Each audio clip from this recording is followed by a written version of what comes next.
Uh, all right. Hello, everyone. This is Rachel Leigh here with CGCM Rock Radio, and I'm here with Andy and Martin from the Trench Dogs. Thank you so much for being here with us today. Thank you so much for having Hey, us. thanks for having us. And so today we're going to do something a little bit different. I guess we're going to do sort of a track-by-track analysis of your new album. Yeah. Cool. So, am I pronouncing this correctly? Stockholmiana. Yeah, that's right. Yeah, you got it. Perfect. Yeah. We didn't realize how much of a blunder we made by Yeah. using a word that basically no one's used since the fucking 1700s. So Yeah. yeah, And I'm it's so like an happy you old didn't say Stockholmania. yeah, Yeah, but because it's an read old it, Swedish thing, so yeah, your brain wants to read it as mania because yeah. that's what you're used to. But so where did that come from? Well, Stockholmiana is actually a thing, and what it is it's literary genre that uh, handles Stockholm history, basically. So in Sweden, you can go into a library and they'll have a section that's called Stockholmiana, and it's a certain it usually are writers who they write about regular life in Stockholm, throughout history of the city and stuff. So Okay. I guess in some pretentious way, we kind of saw that this was a piece of Stockholm history as well, I guess, because we were living here. I mean, I'm from here as well, but we're all based here, and um, I guess a lot of the lyrics and everything is based around our lives, and then Stockholmiana or Stockholm is the background of that. So therefore, it kind of in my brain it kind of worked. I never really thought about that it was going to be hard for English speaking people to to not misread it, I guess. So Right, yeah. But I think it's kind of good because it sort of sticks with you. It's like, oh, that's a little bit different. I'm gonna remember that. sure, yeah. And I mean, I guess you just have to think about it as kind of like Americana, or it's basically the same thing. It's just like Stockholmiana, Americana, Australiana. It's just that kind of word, I guess. Okay. Interesting. Yeah. And yeah, you guys have always come across to me sort of as I mean, Andy, you moved here from Australia. I moved here Yeah, from mate. Canada. I mean, you guys obviously have like a deep love of Sweden and of Stockholm. At least that's the way it's always seemed to me from your band. Sure. Yeah, I'm a patriot for sure. Yeah. Yeah. I'm just a patriot of many countries. Yeah. Yeah. Yeah. Well, I Okay. mean, I'm from here, so yeah, of course I could hate it, I guess, but then it would be tragic if I hadn't moved somewhere else, I guess, But Yeah. yeah, no, I mean, I love it. I love Stockholm as well, and I mean, apparently it was a good place to be since so many people wanted to move here. I mean, got Andy moved from Australia, and I mean, our former bass player moved from Australia as well, and we also have Howard, our rhythm guitarist, who is from England. So I mean, it's apparently rock and roll people want to move here, so it's good to be based here. Yeah, Yeah, the party's over. Stay out. and speaking of that, you guys have a gig coming up March 4th, correct? Yeah, that's right. Yeah. So that's going to be like your album release party? Yeah, it's the day after the album is released, so it's the album release party, and it's and at Pub Anchor in Stockholm. Yeah, it's gonna be fun. This is gonna be our first time playing live again for quite a while as well, so we're really looking forward to it. Yeah, was Great Fest the last time you guys played live? Yes, I think so, right, Andy? Fucking hell, yeah. Yeah, Yeah. I guess it was. Yeah, That was a really good show, though. It was a lot yeah, of it fun. was fun. Yeah. It was a fun festival. Okay. So let's get into it here. So I was listening to the album and I really like it. Not just saying that because I know you guys, I really do like it. Thank you. Thank you. You got a couple videos out already. So the first track, A Little Overdressed, it's actually got a video Yeah. with it as well. And so can you tell us a little bit about why you chose that song to be one of the singles off the album? I think it comes out really quick and it comes out strong. Like as soon as the song begins, it's already started. There's no preamble. It just comes in. There's a couple of quick chords like yada yada yada. Here's an intro, and then the song begins. So it's just like straight off out the gates. Boom, the horse is running. So I think it was a good choice for that. And we bandied around a few ideas for what we could use as the kind of A-side single, and everyone kind of just mutually agreed that that was the obvious choice. It's fun. It's like silly. It's not too serious. It's energetic. It's a little banger. Mm-hmm. Yeah, it's really fun, and it's kind of a contrast to the other single, Maroon, which was kind of more dark feeling to it. Yeah. And I mean, that was kind of the point, I guess, as well, when we decided on the singles. I guess we kind of decided on A Little Overdressed as the first one before we then decided on which the second single would be. But then I guess it became kind of an obvious choice just because we wanted to show kind of like the width of the album. Because I wouldn't say that the album all the way through is one way or the other. It's kind of like it goes in both ways. It's like some of the songs are a bit more, I guess, in the camp of a Little Overdressed, and then some of the songs are a bit more towards like Maroon. So it kind of just shows off like the spectrum of the songs of the album in general. So it just felt like a good thing to show off both sides, I guess.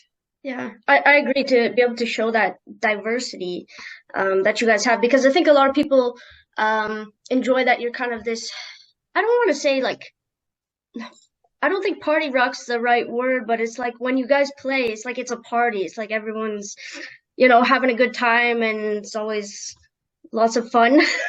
Sure. But yeah, you've got all the elements there.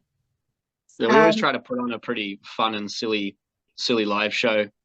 Like people don't headbang and mosh at our shows. They dance and drink. It's much nicer, much more civilized, dancing and drinking. Yeah. Last time I think you ended up on somebody's shoulders, like going around the crowd. Yeah. I don't think I've done that before. I think that was the man whose shoulders I was on was a big boy, so I felt nice and safe. That's good. Yeah. And don't try to sit on me at a show. I will not be able to hold you up. I won't. Actually, Yoki Berry did that. He crowd surfed, and on the way back to the stage, he decided that I was the person that would be able to hold all of his weight. And not so much. He gave me a nosebleed once at a show. A couple of years ago, they were playing at Göta Källare here in Stockholm, and they kicked off the band. All the band was on stage except for Jocke, and then he just like was gonna crowd surf, but he came. No one was like ready for him when he came on, because he came from the side of the stage, just running out. So no one really had the time to like, oh shit, he's jumping into the crowd. So he landed on me and like smashed me in the face. So I got a nosebleed. So yeah, that was fun, I guess. Yeah, it's a good show, but it's kind of, you have to kind of make sure people are aware when you're doing a stage dive. Yeah, sure. I always dive dick first. That's my move. I go dick first, straight into whichever little boy is standing in the front row, like a flesh torpedo. Yeah. Okay. All right. So, one of my favorite songs is Skulldog and Headsick. So the second one.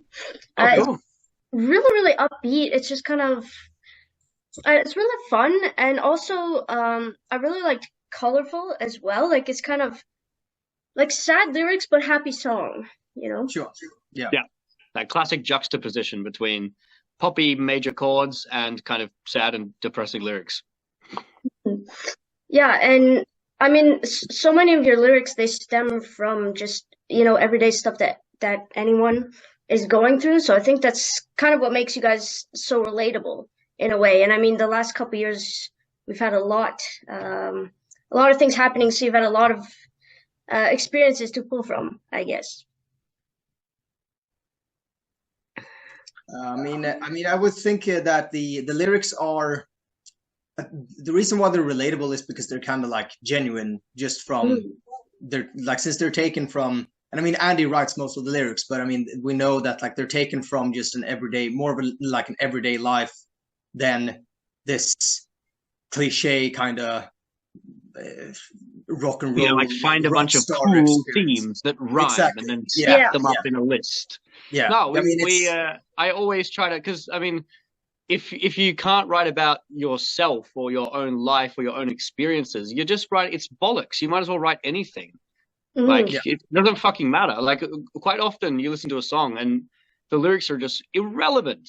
Even if they're not bad, it's just like, well, that's nothing. Yeah, I mean, I put my fucking grocery list in there. Doesn't matter.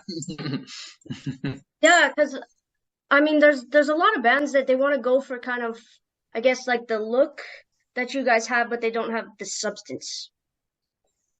Yeah, I think so. And I'm not saying that we have substance necessarily, but I think if any other band similar to us would want to take one lesson from Trash Dogs, it's kind of like people kind of like songs that are about things that they believe are real or that they relate to or understand. Yeah. Like drinking and, being unhappy in travel and things like that. Yeah, because I mean, it's just like, I think the other bands, they like, I mean, it's not substance really. I just think that they have to write about something else. They have to write about, the lyrics have to contain like, yeah, going down to the strip club thing, and it's like, and if you don't, then like, why are you writing about it? And it's like, well, it's just because it's what the songs are supposed to be about because it's what the songs were about from the bands that wrote the songs that inspired us. And it's just like take Skulldug and Headsick, that track 2 on the second album. That's essentially a travel song, and like it's told from, I guess, my perspective, but I'm not the hero of the narrative. It's about around 2018-19 when we as a band and me privately, I was traveling a lot, like a shitload, and back and forth all over the UK and Japan, and just doing a lot of travel and a lot of drinking and just feeling really tired and just being tired and kind of being a mess, like getting drunk, catching flights, being jet lagged, turning up somewhere else and just having a good time, but then also apologizing for just being a mess. I'm sorry, Mum, sorry Jesus, I'm a bloody mess. Yeah. Well, I'm not the hero. There's no braggadociousness. It's just kind of like, well, that's what it is. I'm sorry, everyone, for being a fool. Yeah, and it's also not like even like they don't even have to be like literal. You don't have to sing like you if you write them in a good way, they can be about kind of like a simple thing. I mean, like if you take an example from our first album, we had a song called Bad Luck Berlin. That entire song is basically about like just missing a flight. That's it. Like that's the entire theme basically. But then you can write about such a simple thing in a way where it's like, it's not literally that. We're not like, I mean, in that one, I guess we're kind of singing like that we're 4 steps away from a gate, I guess. But like it's, if you can write good lyrics, they can be about a simple thing but still sound interesting and beautiful in a way, I guess. Oh, thanks, Martin.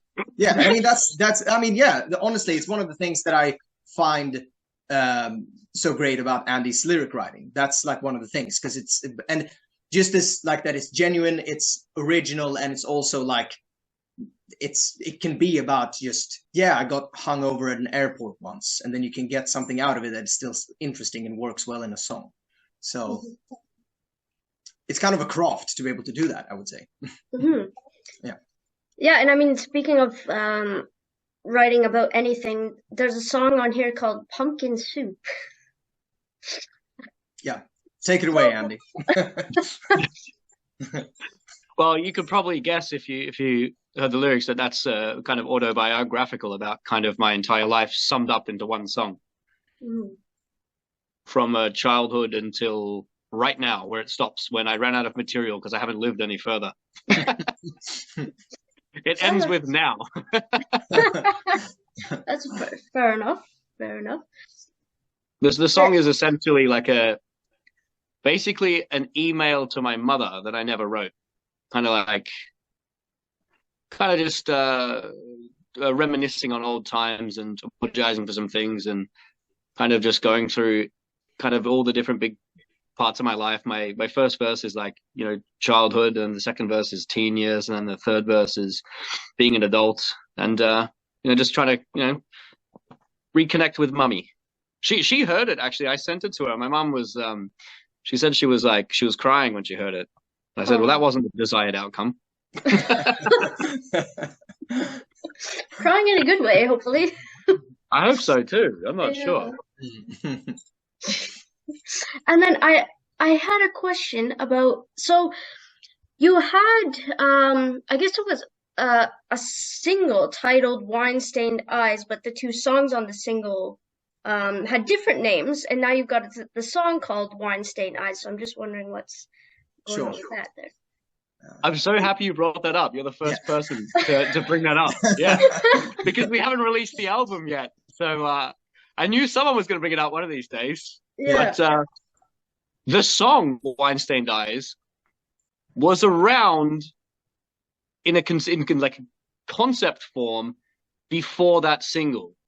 Okay. And we just really liked that title so much, and we could never get anywhere with the song Wine Stained Eyes. We kept putting it back on the shelf because it just didn't work with anything. So I was upset. I think it sounds so nice. It runs off the mouth, Wine Stained Eyes. So I was like, well, fuck it. If the song doesn't work, at least we'll take the title and put that on the single. Is that Martin? Am I remembering this correctly? Yes, yeah, it's 100% correct. And I mean, I guess it also went in with kind of like that. This thing that we've had for all our releases is that they haven't been named after like a track of the album or anything. Like some bands do. Like they put the title of the release, the single, the EP, the album is one of the tracks of the album, and just because we've been wanting to avoid that and just had it as kind of like a theme, I guess. Then when we thought that the song was going nowhere, we were just kind of like, well, the title is fucking great, so then let's just use it for this, because it's not one of the songs. None of the songs on the release is actually called that. So I guess it kind of went hand in hand with that as well. Okay. I mean, that's pretty cool that you've been able to hang on to it and, make a song out of it eventually. Oh, we've fucking worked on that one so much. I hated it. I was the biggest anti-Wine Stained Eyes guy for years. Yeah, every time it would resurface its ugly head, even after we changed lineups, I would be like, no, here it is again. It doesn't work. I remember like keep getting new ideas for it. Like, but how about if we go into this, and then sending it to Andy, and he's just like, no, let's kill it. Let's fucking bury this song forever now. Yeah, and it's like, no, man, I was holding out hope for it, but now it turned out great. In my opinion, I love it now. Yeah. Awesome. Yeah, because I was looking through Spotify, and I've got your CDs, the one you've released of all, like, I guess I have the album, and then the last one you released with like all the, Oh, the early days. Early years. Yeah, sure. Yeah. Deep cut stuff, and I was like, where the hell did they re-record this song? Like, I can't find it. What the hell? Yeah. Cool. I'm glad that we got to explain that. But I like it. I think it's interesting because it's going to always confuse people. And I like it. It's just like a little Easter egg of like, wait, there's actually a song called Wine Stained Eyes, but Wine Stained Eyes was a single that doesn't contain that song. Yeah. It's nice to know that you had that experience, because I look forward to other people getting confused. It's nice. Well, it might be a nice surprise. People might find some extra stuff while they're looking for it. Yeah. No. Okay. So there's a couple more songs we haven't talked about yet, and one was Flatliners. Is that you singing, or did you get some guest vocalist, or it's such a low register, I guess, on that song? I cannot sing that well. Yeah, that's not me. It's our bass player singing. Daniel is singing. Yeah, so he has lead vocals on that. And I guess we kind of had two versions for it. When we were rehearsing and writing it and stuff, we were kind of doing one version with Andy, and then just having Daniel doing quite a lot of like the backing vocals and stuff like that. And then because Daniel wrote quite a big chunk of the song, like lyric wise, and it was his idea from like the bass idea for it was his and stuff. So we just kind of like when we wrote it, he kind of just played it and sang it a bit. So then we also got kind of used to like, oh, it works really well in his voice because he can do this a bit more like of a deeper, darker kind of that fits it quite well. So then when we kind of came down to it, we kind of had to have a vote about like if we were going to do it with Daniel on vocals on the actual album version or we're going to do it with Andy. And I even think Andy voted for having Daniel singing it. So then it just ended up being that. And it turned out great. I mean, it fits his vocal range really well. So when the song was first pitched, like the bones of the song was first pitched to me, I heard it and I was like, I can't bloody sing that. That's too. I'm a terrible singer. I can't do that. But there is a demo version where I am doing the lead vocals, which we'll see if one day that sees the light of day. Yeah, see if we can release it as some point. Yeah, that's cool that you guys were able to do that and say no, another member can sing this song. It doesn't have to be the singer, because I think a lot of bands would be kind of stuck. Nope, it has to be the singer. That's the way it is. Yeah. I mean, we've discussed it for quite a long time. Even on like earlier releases, I know we've discussed like potentially having another member in the band singing, because we have both Daniel and Matthias are great singers. So we've always seen it as like a thing we can do. But then it's always just been that like all the songs that we've been writing have really just fit to have Andy sing on as well. So it's never really occurred like naturally that like we should put someone else in. And I mean, we have Matthias has done kind of like parts in songs every now and then when it's just him on it as well. I think like Ode to Ashes, he has like a little bridge part or something where it's him singing, but it's never been like an entire song to like do actually lead vocals on. So yeah, I don't mind. If anyone wants to sing, go ahead. It's fun. We're making music together. Just give me something to do, like a tambourine, or I can jump on bass or guitar or something. Yeah. That would be cool. Kind of like the Foo Fighters. I think they used to switch instruments. That's fun. Yeah. Or just let me go to the bar. That'd be fun. Yeah. So there's a couple more songs we haven't talked about yet. So one of the ones that I really like is I'll Be Silver, You'll Be Gold. It's kind of just, I didn't know how to describe it besides like straight up rock and roll. Yeah, that sounds fair enough. Yeah, I would say so as well. Like it's a bit more on the, I guess, like, I don't know really, but I mean, I guess it's like if we are going to divide up the album in the maroon and the overdressed side, I guess it's a bit more on like the maroony side. Like it's a bit more like more melodic, a bit like, I don't want to say dark or heavy really even, but it's like it's a bit more in that kind of like vein, I guess. Which is funny because the song itself is just a like toe tapping rock and roll song, but we changed tuning. We downed the tuning a little bit and flicked all the tone switches back, so it became darker. So it is essentially like Burnchurch Street. It's got that like rock and roll sound, but we just made it darker and a little bit sadder. Yeah. And then Shapeshifter's kind of like, I don't know, kind of reminded me of almost like 60s rock almost. It was so... Yeah. Well, I mean, it's very basic in its form. It's just like basically like a blues song with the breaks and stuff like. But it's just fun. It's like the theme, like lyric wise, like Andy gets to go into the lyrics, of course, but like it's just a fun like theme. Kind of felt like we needed like another just fast kind of rock and roll banger for the album as well, and it was just like, it's just fun. It's just one of those like fun, more tongue-in-cheek songs, I guess.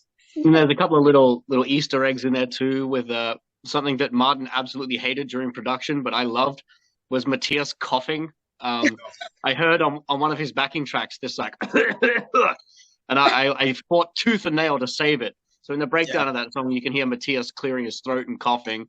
Then there's some animal noises during the solo part, and those choruses are all built up with so many layers of like just 50s style guitars and hand claps and just piano just going pop, pop, pop, pop, pop, pop, pop, pop, pop. It was just really fun to record it. Is it the best song on the album? Probably not, but I like it. Like it's fun. I have to go back and listen for those little things. Yeah, you can find the cough in there somewhere. I even think like when we sent it off to production for mixing and stuff, I think even like, if I remember correctly, Andy was like, "Oh, we can write some mix notes to the mixer for like the cough as well. What it can do, like how he can mix it and stuff." And it's like, "No, please just Put some leave reverb on it. Like if we're gonna have it in there, it's just gonna be there like subtly in the background. No. That's enough." But we should have replaced all the lead vocals with it. It's fun though when you hear those stories, like years later, and it's like, oh, if you listen real closely, you can hear, the drumstick broke at this point, and it's really fun. So I think we talked about almost all of the songs except for George and Red and Bridges. Is there anything you'd like to say about either of those songs? I could wax about Bridges a little bit. Bridges is another travel song similar to Skulldug and Headsick. It's just about, during that time of my life, I was traveling a lot and just exploring the world and meeting people and drinking a lot and having fun. And it was also around the time of, Europe was lots of terrorist attacks going on. So it's kind of from the perspective of just being in Japan and just being like, fuck it, I'll just stay here. I'll just live here and live in a mountain somewhere. And one day I'll kill myself. It's great. I'll do this until it's not fun anymore, and then I hope I die. Like, I don't care. This is nice. Europe seems to be on fire right now. I'll just stay here on the beach drinking shochu, and I'll stay here forever. It's about kind of the fantasy of running away from life, sort of running away to a little cottage in Cornwall and imagining how the neighbors would hate you, and then kind of in the fantasy being like, yeah, but I'm better than them anyway, so fuck them. and then just staying in the mountains of Japan and going into a local bar and just being like, give me a drink of whatever the fuck it is you drink here, let's go. I'm just gonna stay here. It's just kind of like an escapism song, I guess you could say, if I wanted to sound like a pretentious douche. And George and Red is I bought some new shoes and I wanted to see Martin. And the song is basically the text messages I just kind of wrote inspired by texting Martin, being like, "Hey, got new shoes. Let's meet at the pub and let's get drunk. I missed you, buddy. I love you. Let's hang out." Yeah. And it's funny. I get so romantic about little things, and one of them is, I go through a lot of shoes because I buy really stupid, inappropriate shoes, and they don't last long. So I throw them away all the time. But the pair of shoes that I wrote that song about, when it was time to throw them away, I just couldn't do it. I couldn't put them in it because I was like, those are the specific songs that I wrote the lyrics for George and Red for. So I've entombed them in Stockholm somewhere. Oh. I don't even think you know this, Martin. I don't know this, no. So you've just gone and buried a pair of shoes somewhere? They are not buried, but they will not be found, and they are safe. Okay. They are out of rain and wind, but they are safe. That's cool. So we can send people on a treasure hunt then, I guess. Yeah. Over the next three albums, I'll be subtly putting in clues of how to find the shoes. Like the Forrest Fenn, the treasure hunt. Yeah. Find a dirty old pair of moldy shoes. Yeah. Okay. All right. Well, thank you guys for being here today and talking through all the tracks on the new album. So I guess the things coming up for you is the album's coming out on March 3rd. You've got Pub Anchor release gig March 4th. You've got HRH Sleaze coming up. Is that in August or September? Yeah, late August. Yeah. Anything else on the radar? Any shows you want to tell the people about? We're currently trying to book up some more shows and stuff and try to fill the schedule up. So we'll have more information on that in a while, I guess. Yeah, I just want to say to anyone listening, just listen to the album, and if you like it, buy it. Yeah. Yeah, that's about it. This is just our contribution to a music genre that we love so much. Mm-hmm. All right, awesome. Well, thank you so much, guys. Thank you, Rachel. Thank you. Yep. Mm-hmm. we Have a can lovely evening. Yep.